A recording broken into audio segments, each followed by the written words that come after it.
Vandy is the emerging favorite to land Notre Dame's Micah Bell. Is there a position change in order, or is he coming as a corner? We don't know. We'll discuss. You are Locked On Vandy, your daily podcast on the Vanderbilt Commodores. Part of the Locked On Podcast Network, your team every day. Welcome into the Locked On Vandy podcast on the Locked On Podcast Network. I'm your host, Corey Burton. Thanks for making Locked On Vandy your first listen every day.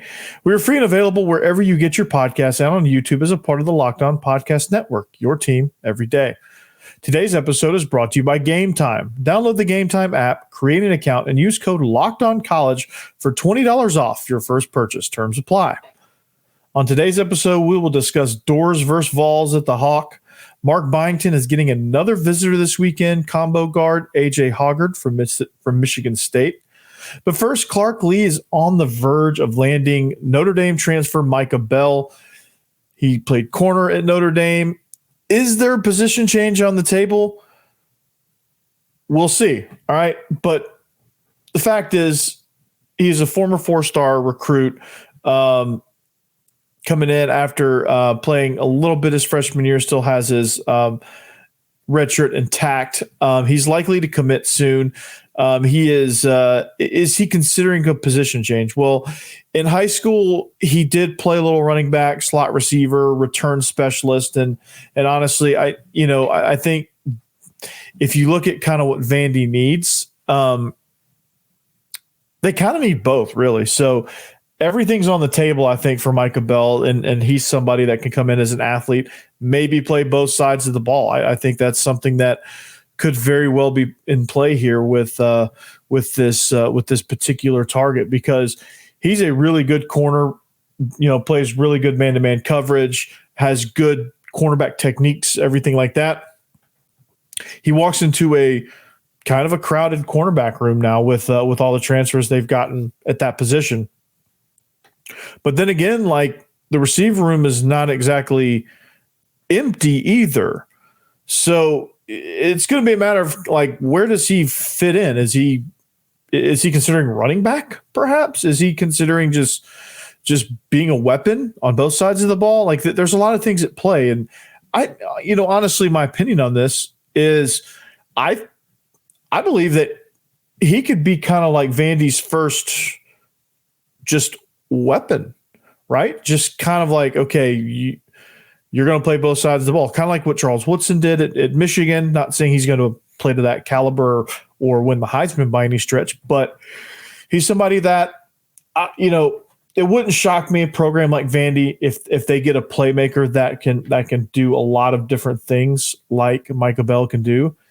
I wouldn't be shocked to see him specialize in one or the other, get plays on the other side of the ball and in the return game as well. So, I think it'd be very valuable. I think it'd be very unique. It'd be outside the box thinking.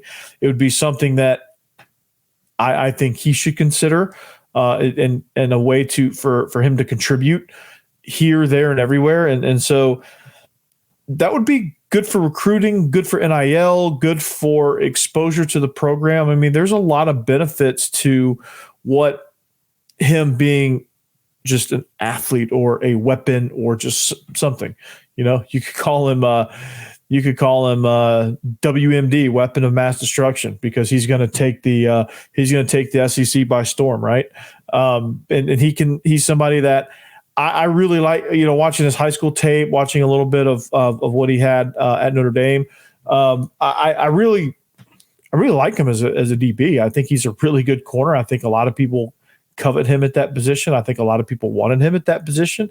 I think it would be prudent for Clark Lea to have him as a corner, because the schedule is brutal and you need depth over there. And he brings that plus more, and he has years of eligibility left as well.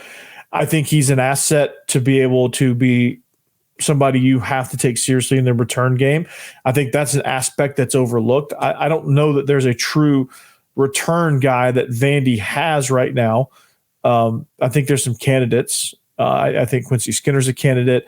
I think Micah Bell would be a candidate if he walks in, if he commits. I think Jeremiah Dillon is somebody that could get in on kick returns, possibly punt returns. Marlon Jones is somebody you could look at.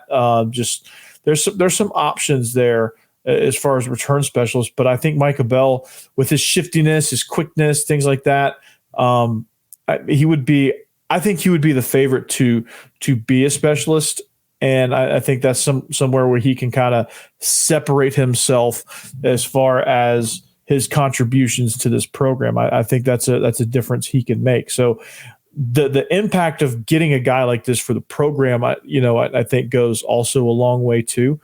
You get guys that can, I think it's a lot of different levels, truthfully. I think it's, if you can get guys to buy in to the notion of, okay, I may not prefer this position, I may not prefer this task or this job, but I'm going to do it because it's what's best for the team. It's what's going to help us win games. And if people see a recruit like this kind of buy into that notion of, hey, I'm going to cut down some cornerback reps because I'm going to get return game and I'm going to get a little bit of offense too, or vice versa, like, hey, I'm going to sacrifice being a defensive star and focus on offense and play a little bit of defense where needed, play on special teams and coverage units and return specialists, and just really just kind of make my way there. There's a lot of things that are on the table. Obviously, being recruited as a cornerback is number one, but I've read also Chris Lee does a great job at Vandysports.com, and I'm reading that it's possible that he could have a position change. And so that was interesting to me when I read that, because it's something that would surprise me. And that's something that would, you get a guy like this, and you get a guy with this talent level. And so next thing you know, you're going to change his position just all of a sudden. And it's just like, okay, all right, well, here we go.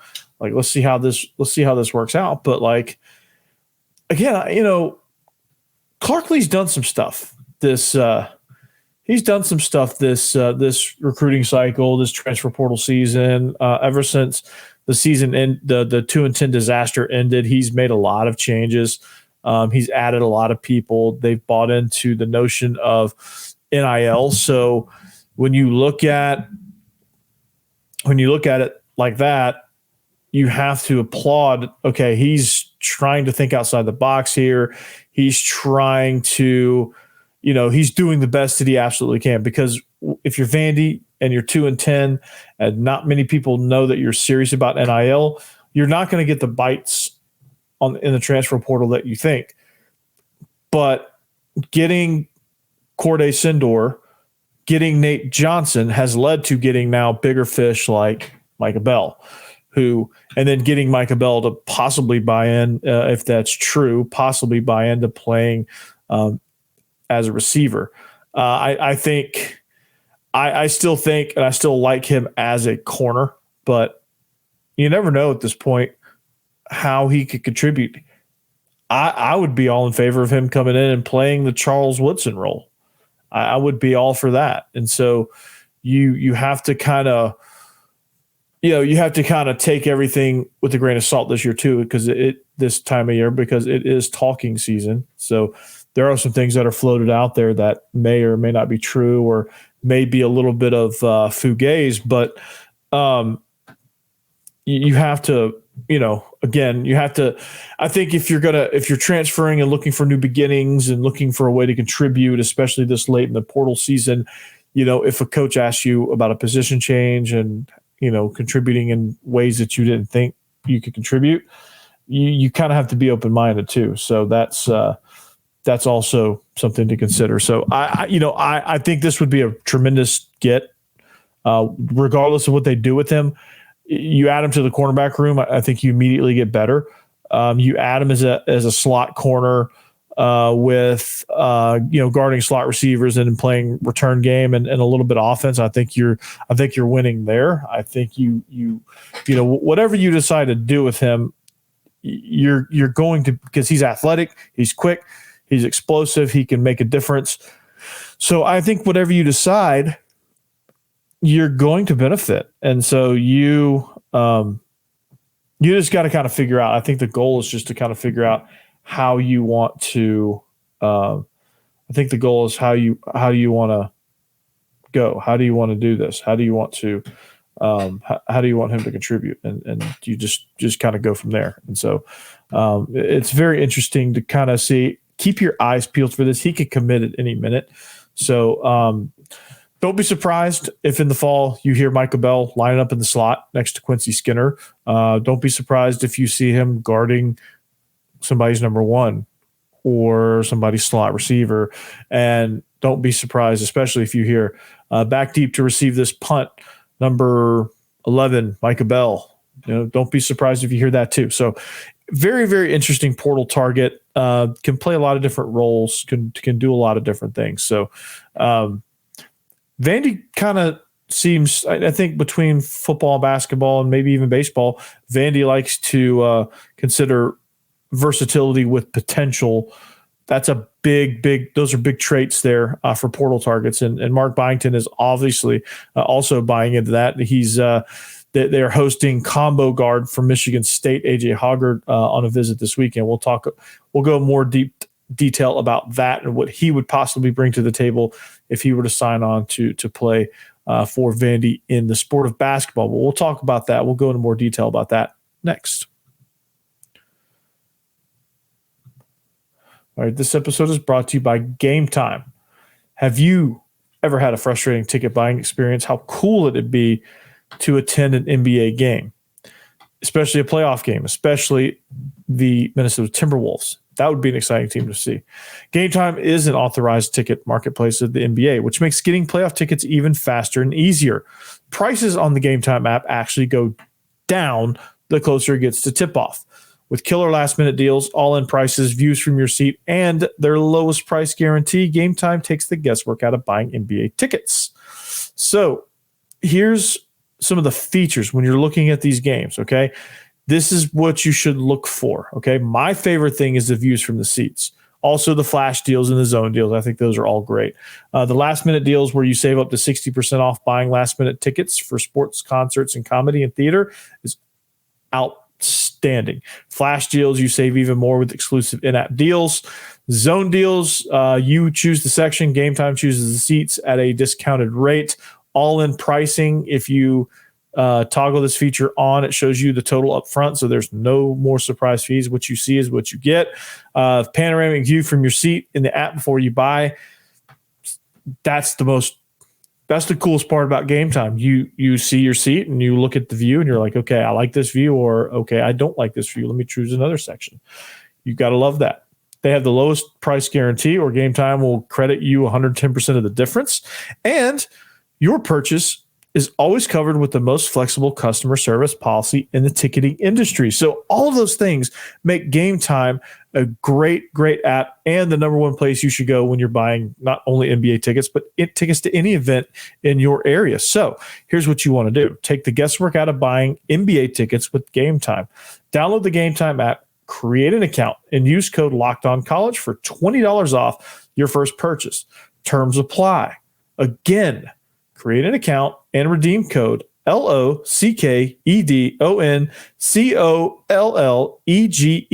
for $20 off your first purchase. Download Gametime today. Last minute tickets, lowest price, guaranteed.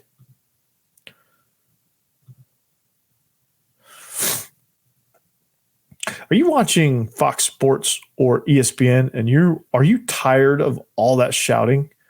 Well, you should make the switch to Locked On College Sports today, a free 24/7 sports streaming channel programmed for you every day to bring you the biggest stories without all the screaming.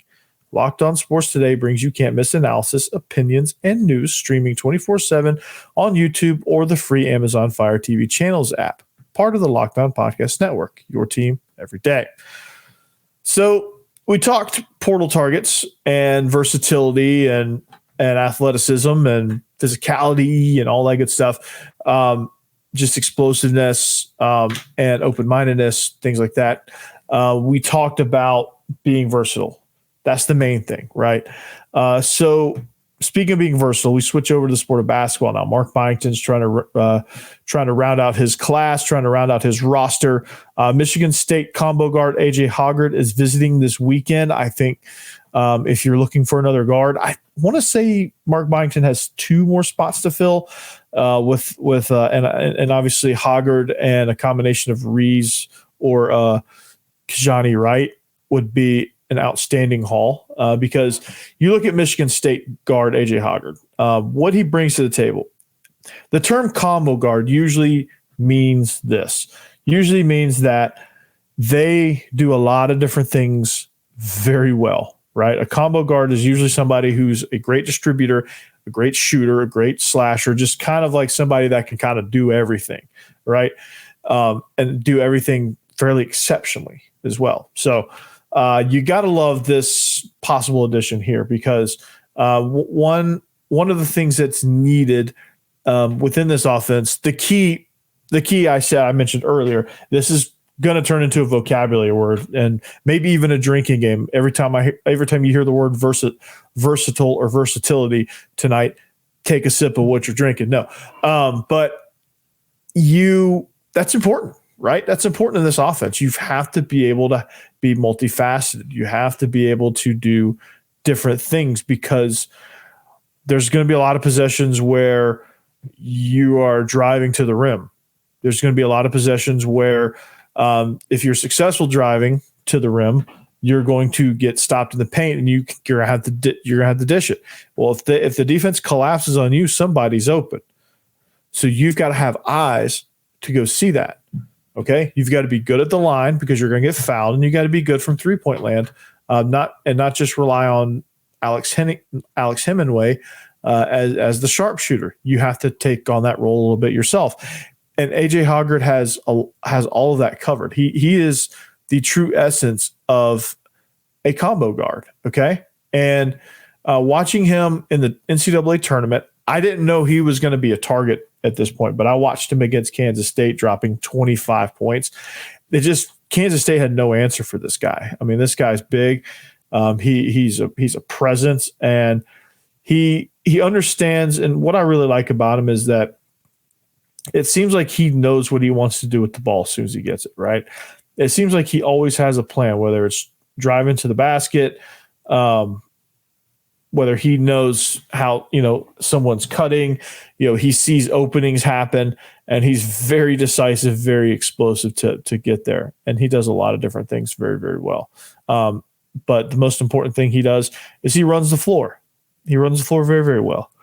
And so you have to kind of consider all of that when you're evaluating. And when you look at what Mark Byington wants to do, we always evaluate, okay, we always put it up against. You always have to put it up against, okay, what does this guy do well? How does it fit with the philosophy and scheme of the program they're entering, right? How does it all fit together? Everything. I use this analogy. You could use this as a drink game too. I use this as an analogy. It's a puzzle, okay? How does he fit into the puzzle, okay? What does he bring, okay? Does he cover a lot of different pieces? Does he cover a big portion of the puzzle with his skill set? Does he bring something that's unique, that's needed? Like, there's one of two ways of looking at this, okay? When you're recruiting, especially for a very specific type of situation, there's two ways to look at it, okay? The first way to look at it is, okay, you're going to get somebody that's so versatile and so universally talented that they're just going to contribute no matter what they're doing or however they're doing it. They're going to contribute, and they're going to be productive, and they're going to be a big piece of what you do on the court, right?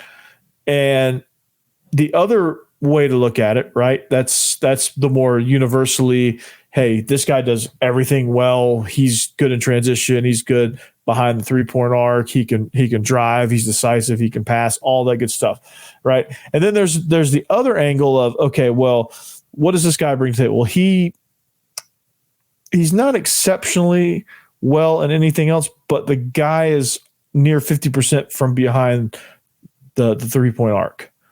Okay. He fits a very specific role. Okay. He's going to be the 7th man off the bench. He's going to shoot threes and he's going to give us momentum. Right. Or you get a guy like Devin McLaughlin, who is just a beast down low. He's not quite tall enough to be the center, the true, like the 5 position.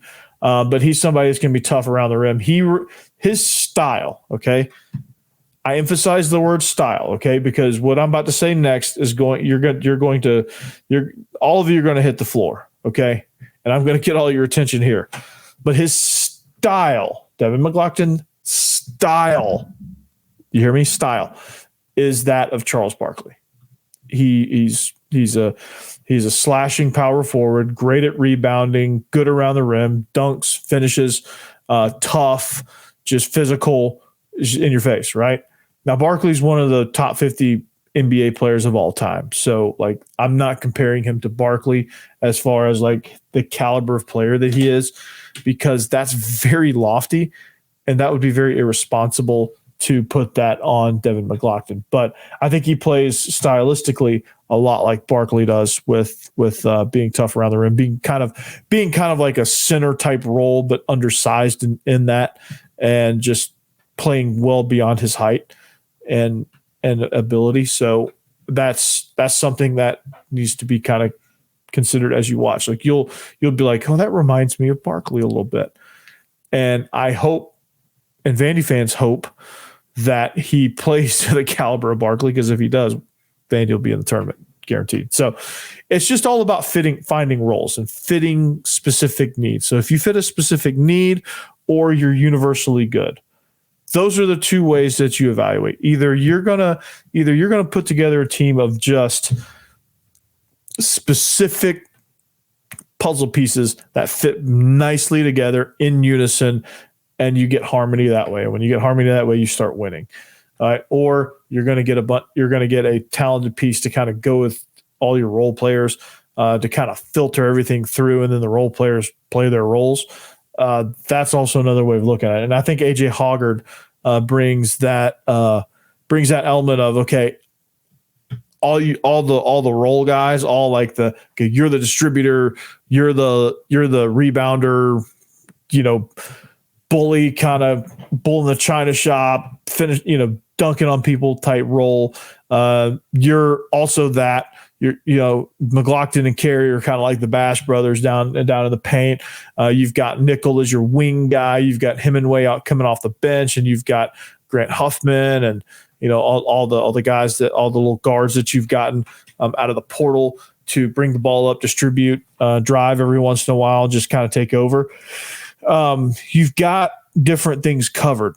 You've got competition now. You've got rotations. You've got different personnel groupings, things like that. You've got 7 to 8 guys that can come in a game at any given time and contribute a few minutes and contribute in a big way. So getting AJ Hoggard kind of ties all of that together. But anyway, Vandy welcomes the Vols to the Hawk in the final home series of the regular season. Can Vandy get back on track? We'll talk about what they need to do to win next. All right, this episode is also brought to you by Monopoly Go. All right. Game off. We got to pause here to talk more about Monopoly Go. I know what you're saying. Flag on the play. You've already talked about that. But there's just so much good stuff in this game. In Monopoly Go, you can team up with friends for timed tournaments where you work together to build up each other's boards. The more you win together, the more awesome prizes you unlock. And there's so much to get, like unique stickers that you can trade with friends to complete albums for big prizes. You get cool new playing pieces to travel the boards with. You get hilarious emojis for taunting friends when you smash their buildings or heist their vaults. Plus, Monopoly Go feels new and exciting every day with constantly changing tournaments and challenges. A ton includes their own unique mini games like digging for treasure or a robot pachinko machine. There's also always new timed events that help you win big, like massive multipliers for everything you win or rent frenzies. There's always something fun to discover in Monopoly Go. So get off the bench and go download it now free on Google Play or the App Store. Game on. Game on. Game on. All right. Welcome back. Segment number 3. We're going to wrap up the show here. Vandy is welcoming the Doors. They are welcoming the Doors. It's not an inter-squad scrimmage, believe it or not. They're welcoming the Vols to the Hawk. And so if you're listening to this before the game, make sure you get to the Hawk. Let's make it a hostile environment for the boys in orange. Can Vandy get back on track? Well, hopefully so. Okay. And they took a step in that right direction on Tuesday against Louisville. Okay. They were able to score some runs and they were able to hold off some things, even though the ninth inning got a little bit dicey. They got into a little bit of precarious position, base loaded, 2 outs, pitching change, almost walked a run in, all that good stuff. But they finished the door. They slammed the door, finished the game, and all that good stuff. So I talked in yesterday's episode about how they need to incorporate speed. I am very fascinated by what the lineup's going to look like. I'm very fascinated by how this Vandy team is going to respond after getting shelled in Athens. And Tennessee is number 1 in the country. Okay. So here's a little bit of tail of the tape here. Vandy needs to focus on speed. Let's just throw that out there. Okay. Vandy and Tennessee will be meeting for the 347th time since 1897, Stephen Willis's birthday. The Volunteers lead the all-time series 184 to 160, and then there's 2 ties in there as well. All right. They will be on national TV twice, SEC Network, and then ESPN2. Vandy is 26-6 at home this season. They hit 302. They're hitting with a 302 average, and their pitching staff has a 3.49 staff ERA, which is pretty good in the Ping metal bat era. Okay. They're averaging 7.5 runs per game at home. So they are scoring a little bit more at home than they are on the road. Okay. Devin Futrell pitched really well. Jonathan Vastine is really good in the leadoff spot. I think since moving him from 9 to 1 has been great. I understand why they had him at 9, but I think him leading off the game has been very, very good. He's really kind of stepped up in that role a little bit. I wish the rest of the team would kind of step up in that role behind him and help him score some runs. RJ Austin is one of 45 players named to the Golden Spikes Award midseason watch list. He's driven in 48 runs on 60 hits. He's scored 42 himself. He's got 21 steals. He is an absolute machine. Okay. Why Vandy isn't scoring more runs and hitting more home runs is beyond me. But he is, he is somebody that I think is poised for a big career after that. So going back to Vastine, he leads the way in doubles. He's hit 15 doubles. He's gotten some leadoff home runs as well. He's in some good company there. People are comparing him to Dansby Swanson, which is pretty lofty, if I'm being honest, but it's also good company to be in. Bryce Cunningham is really coming to his own on the mound. He threw a 2-hit complete game shutout against Mississippi State. He has total 4 strikeouts, and he had 4 strikeouts on 122 pitches in a complete game shutout this season as well. He's dealing up there right now. He's pretty hot on the mound, and hopefully he will continue to come in and pitch really, really well. They're going to need it for sure. Okay. Vandy has scored 91 runs in the first 2 innings this season. They're averaging nearly 2 runs per game in the opening frame. They need to double that. They need to continue that. They need to take that output and map it over innings 3 through 9. So they just need to be a little bit more consistent, especially at home. So that's something they need to do. And really kind of leaning into the fact that, hey, we don't hit for a lot of power, but we're fast. That's also something that they could do to kind of help themselves out a little bit. So, again, it's going to be an interesting matchup here with these two teams. Carter Holton is somebody that needs to kind of get back on track a little bit. Bryce Cunningham will start game one for the Vols. Against the Vols, I should say. And Carter Holton will go up next. And I think I don't know who's going to be in game 3 on Sunday for hopefully the series win. But it's going to be an interesting one. This series is going to tell us kind of where Vandy is, because if they can kind of overcome some of the deficiencies they've had over the last few weeks, get back on track, pitch well, score some runs, that'll go a long way in what they do in the SEC tournament and then beyond that as well. So they can give themselves a chance to do something special. Anyway, well, that's going to do it for us. We're going to send you into the weekend, hopefully on a positive note. We thank you for listening. Make sure you like and subscribe at Locked On Vandy on all social media platforms. Make sure you find us. Tell a friend. This is going to be a fun ride here on the Locked On Vandy podcast on the Locked On Podcast Network. Thank you for listening. We'll catch you back here next week. Have a great weekend. Go Doors, anchor down, beat the Vols.